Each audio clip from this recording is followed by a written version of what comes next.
So now this is section 6.3. So what we are going to do in section 6.3 is you need to increase the mass in cart A. So this is the mass which is nearly 500 gram. So you are going to increase the mass, and first you are going to make a prediction what will be the velocity of these two carts after the collision when we are going to increase the mass in cart A. So thanks to law of conservation of momentum, we are going to use law of conservation of momentum to make that prediction. So you can make that prediction, and we are going to verify those results by using this experiment, by using this interface. So let's do this experiment. So I'm going to increase the mass, which is 500 gram, and I'm going to put this mass on this cart. So I have increased the mass in cart A. Now again, I'm going to release this cart. First, I'm going to just turn on this software. So here it is, record.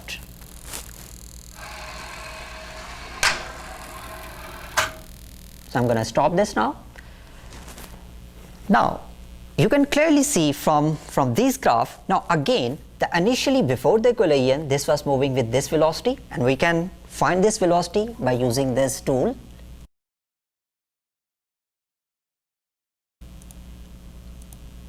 So here you can see that this velocity is 0.63 meter per second.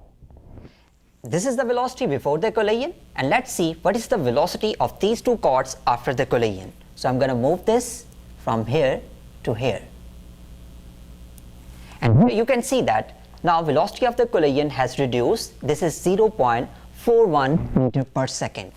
But you have to see that this time the reduction in velocity is not that much as compared to the 6.2 case. Now this is the last section, which is 6.4. So in this 6.4, we are going to increase the mass in cart B. So we can easily increase the mass in this cart B, but first you need to make a prediction. You need to use the law of conservation of linear momentum. Just use that law of conservation of linear momentum, put the value and predict the value of the velocity after the collision. Then we are going to perform this experiment, and we will see that though that prediction will nearly match with our experimental results. Why is it so? Because this is because of the law of conservation of momentum. So law of conservation of momentum is always right. So that's why we are going to say this in this experiment. So let's perform this experiment. I'm going to delete the previous run. So now I'm going to increase the mass in this cart, which is cart B. So again, I'm going to give the push to this cart, which is cart A. First, I'm going to run the software, record. So now here you can see that before the collision it has this much velocity, but after the collision it has this much velocity. So let's see what is the velocity at this point. So it's 0.95 meter per second before the collision. And let's see what is the velocity after the collision. So it's 0.32 meter per second. So it means that in this case the reduction in the velocity is the most when you will increase the mass in the cart B.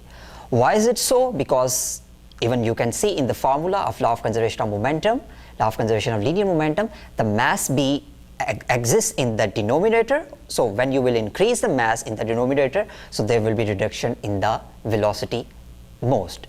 But in the previous case, when you increase the mass in cart A, then mass A exists in numerator as well as in denominator. So that's why in that case reduction is in the velocity will not be too much.